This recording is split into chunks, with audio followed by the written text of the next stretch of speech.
इथे golden rule आहे. जेव्हा आपण प्रेमाने आणि आदराने बोलतो, तेव्हा आपण समोरच्या व्यक्तीला एक प्रकारे भावनिक ऊर्जा देत असतो. म्हणजे काय, तर आपण त्यांची बॅटरी चार्ज करत असतो.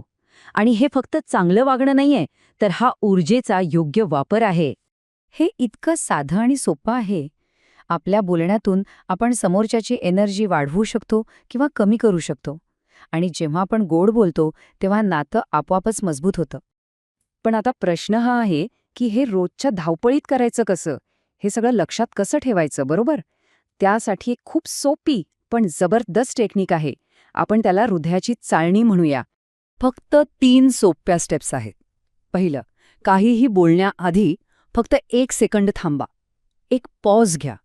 मग दुसरं, स्वतःला विचारा की माझे हे शब्द समोरच्याच्या मनावर मलम लावणार आहेत की जखम करणार आहेत? आणि मग तिसरं, ते शब्द हृदयातल्या मायेत बुडवून कोमलतेने बाहेर येऊ द्या. खरं तर हेच आहे. प्रत्येक संवादात, प्रत्येक शब्दाआधी आपल्यासमोर एक चॉईस असतो, एक निवड असते. मलम लावायचा की जखम द्यायची? आणि आपण जाणीवपूर्वक जी निवड करतो ना, तीच आपल्या नात्यांची पुढची दिशा ठरवते.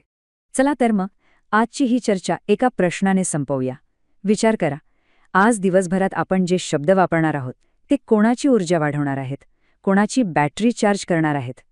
आपल्या शब्दांनी कोणाच्या तरी आयुष्यात एक सकारात्मक बदल नक्कीच घडू शकतो.